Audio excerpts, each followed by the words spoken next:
Hello students. कैसे हैं आप लोग। कल हम लोग स्टार्ट किए थे अपना यूनिट 5 इकोलॉजी सेक्शन स्टार्ट किए थे। आज से कल तो इंट्रोडक्शन था, आज हम लोग चैप्टर स्टार्ट करेंगे। आपका ये चैप्टर नंबर 13 है एनसीईआरटी का, ऑर्गेनिजम्स एंड पॉपुलेशंस। इसमें अब कई सारे सेगमेंट्स आप लोगों को कवर करने हैं। हम लोग एकदम बेसिक से शुरू कर रहे हैं। इन्वायरमेंट क्या होता है, इन्वायरमेंट को ही हम लोग वातावरण या पर्यावरण कहते हैं। तो ये इन्वायरमेंट क्या होता है इससे समझा जाए। कल भी आप लोगों को, पिछले लेक्चर में भी आप लोगों को बताया था कि कोई भी अगर ऑर्गेनिज्म है, मान लो कि कोई मनुष्य है, कोई इंडिविजुअल है, उसके चारों ओर जो भी जीव, दूसरे जीव या ऑर्गेनिज्म उपस्थित होते हैं, प्लस इनको हम लोग जैव बोल सकते हैं या बायोटिक बोल सकते हैं। जो भी बायोटिक घटक उपस्थित होते हैं, प्लस जो भी अजैव या ए बायोटिक बोल सकते हैं घटक उपस्थित होते हैं, इन सब को मिला करके इस ऑर्गेनिज्म का या इस जीव का इन्वायरमेंट कहा जाता है। हम लोगों ने लिखा है कि sum total of all biotic and abiotic factors that surround and influence an organism is called environment. मतलब हुआ कि एक जीव को वह सारे घटक, जैव और अजैव, बायोटिक और एबायोटिक फैक्टर या घटक जो घेरे रखते हैं, जो सराउंड करते हैं और जो जीव को प्रभावित करते हैं, उन सब को मिला करके एक साथ उस जीव का इन्वायरमेंट या वातावरण कहा जाता है। ये ठीक है। अब हम लोग को अपने सिलेबस में पढ़ना है इन्वायरमेंटल फैक्टर्स को। इन्वायरमेंटल फैक्टर्स किसको कहते हैं? वातावरणीय कारक कह सकते हैं आप हिंदी में।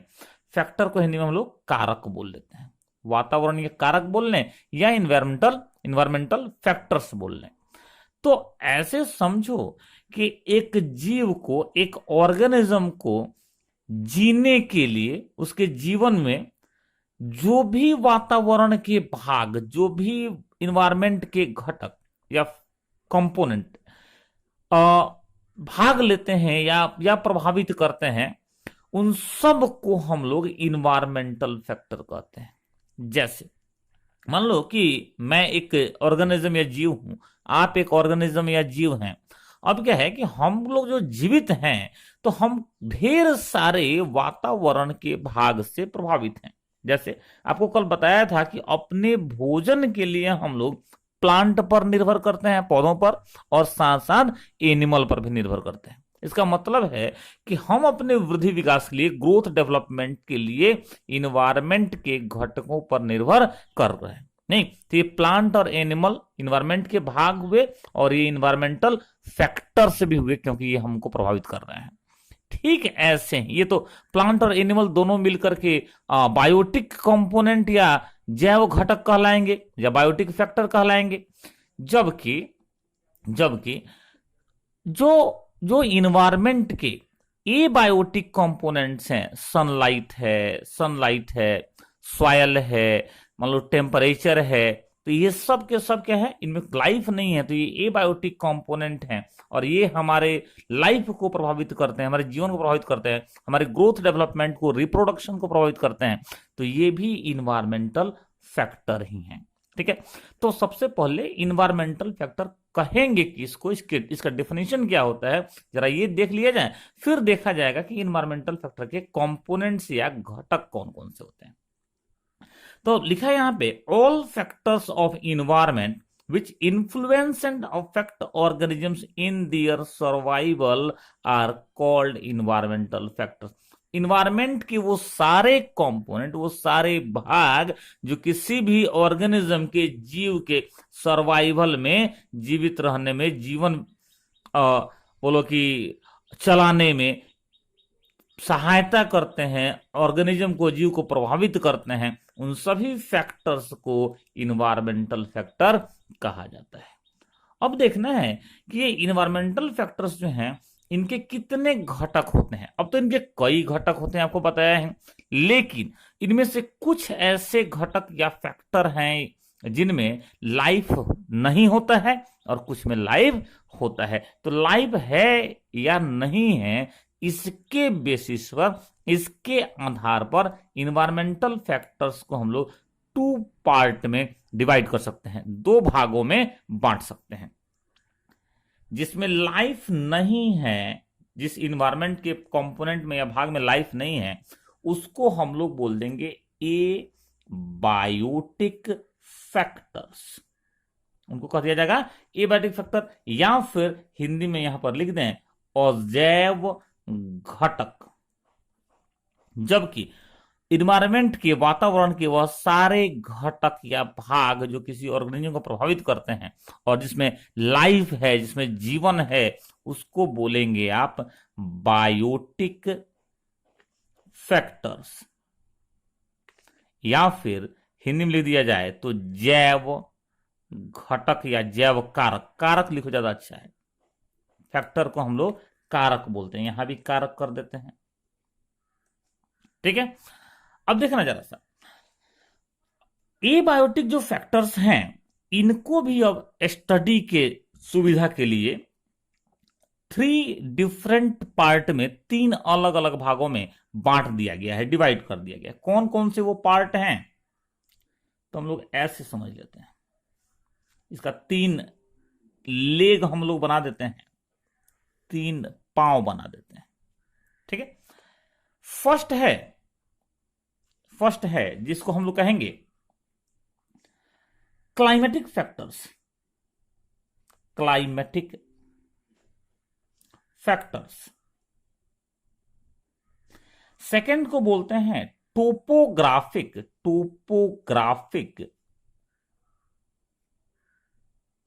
फैक्टर्स। इसके लिए एक दूसरा वर्ड भी है, इसको हम लोग फिजियोग्राफिक फैक्टर भी बोलते हैं, फिजियोग्राफिक फैक्टर्स। और थर्ड है एडेपिक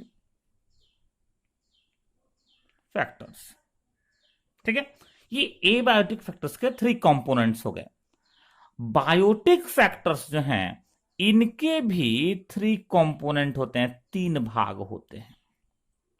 ठीक है, एक जो फूड बनाते हैं, ऐसे ऑर्गेनिज्म, ऐसे जीव जो भोजन बनाते हैं, उनको हम लोग प्रोड्यूसर्स कहते हैं, उत्पादक। दूसरा, इसमें प्लांट आ जाएंगे, इनको अलग से पढ़ा भी जाएगा, बायोटिक कंपोनेंट्स हम लोग अलग से कवर करेंगे। दूसरे जो अपने फूड के लिए दूसरे ऑर्गेनिज्म पे, दूसरे जीवों पर निर्भर रहते हैं, उनको हम लोग कंज्यूमर्स कहते हैं। और एक तीसरे टाइप के भी ऑर्गेनिज्म या जीव होते हैं जो क्या करते हैं, तो जब ये प्रोड्यूसर और कंज्यूमर मतलब उपभोक्ता, ये दोनों का जब डेथ हो जाता है, तो इनको सड़ा देते हैं, नहीं, इनको डीकंपोज कर देते हैं, उनको हम लोग डीकंपोजर्स कहते भी हैं। तो अभी तक हम लोगों ने देखा कि जो इन्वायरमेंटल फैक्टर्स हैं, उनको 2 पार्ट में डिवाइड किया, एबायोटिक फैक्टर्स और बायोटिक फैक्टर्स। फिर एबायोटिक फैक्टर्स को हमने 3 पार्ट में डिवाइड किया, क्लाइमेटिक फैक्टर्स, टोपोग्राफिक या फिजियोग्राफिक फैक्टर्स और एडेपिक फैक्टर्स। जबकि बायोटिक फैक्टर्स को, जैव कारकों को भी 3 पार्ट्स में डिवाइड किया, प्रोड्यूसर्स, कंज्यूमर्स और डीकंपोजर्स। ठीक है, थोड़ा वापस आते हैं हम लोग एबायोटिक फैक्टर्स पर। इसको तो बताया है कि अलग से हम लोग कवर करेंगे, इसको हम लोग इकोसिस्टम चैप्टर में पढ़ने वाले हैं। यहां आते हैं एबायोटिक फैक्टर्स में।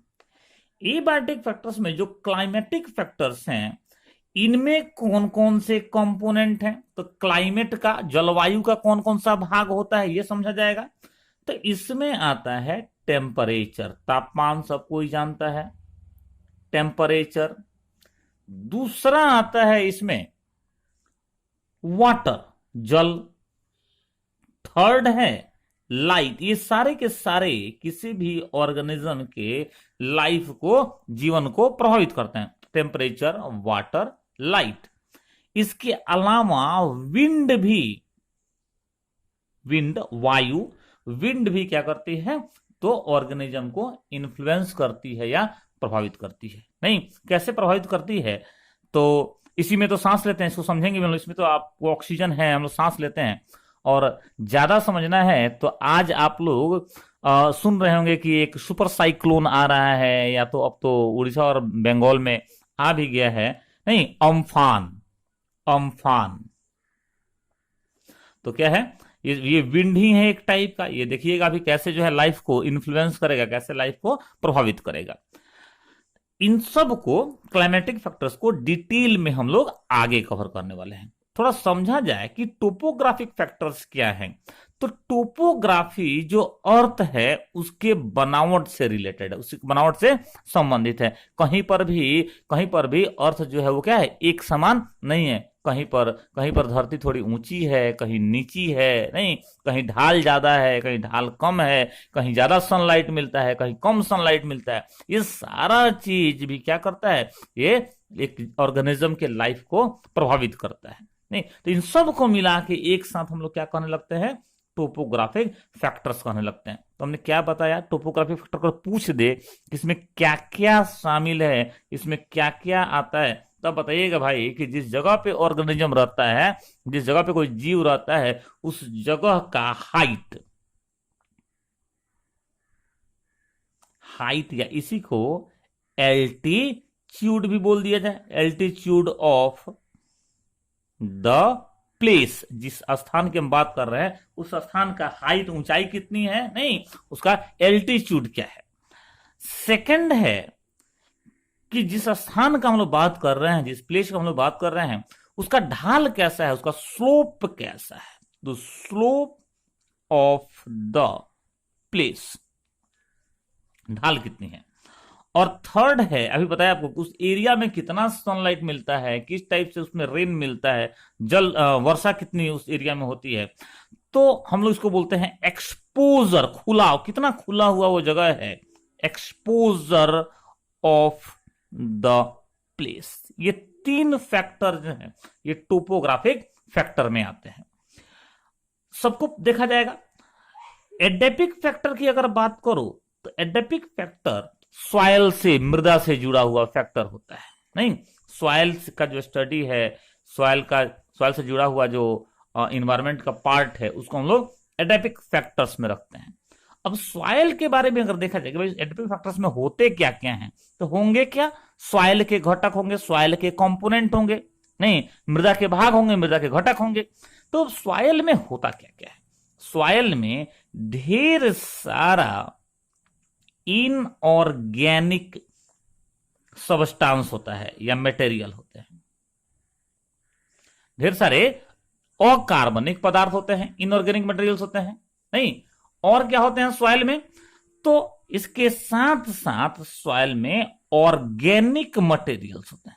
ऑर्गेनिक मटेरियल्स, कार्बनिक पदार्थ आप बोल सकते हैं, ऑर्गेनिक मटेरियल्स होते हैं। तो इनऑर्गेनिक मटेरियल और ऑर्गेनिक मटेरियल से मिलकर सॉइल बना। लेकिन आपको समझ के रखना है कि उस सॉइल में एयर भी होता है, वायु भी उपस्थित होती है, जिसको हम लोग सॉइल एयर कहते हैं। ठीक है ना। और क्या, तो सॉइल में सबको पता है कि क्या होता है, वाटर प्रेजेंट होता है। तो ये भी एडेपिक फैक्टर का एक भाग, एक कंपोनेंट हो गया। तो अब लिख देंगे यहां पर सॉइल वाटर, सॉइल में प्रेजेंट वाटर या जल। तो ये सब मिला करके क्या बनाए, ये सब मिला के बनाए एबायोटिक फैक्टर्स। ठीक है। हम लोग नेक्स्ट लेक्चर में, आज इसको रोक रहे हैं, हम लोग नेक्स्ट लेक्चर में एबायोटिक फैक्टर्स को डिटेल में कवर करेंगे। हमारा ज्यादा फोकस टेम्परेचर, वाटर, लाइट पर होगा। ठीक है। Thank you.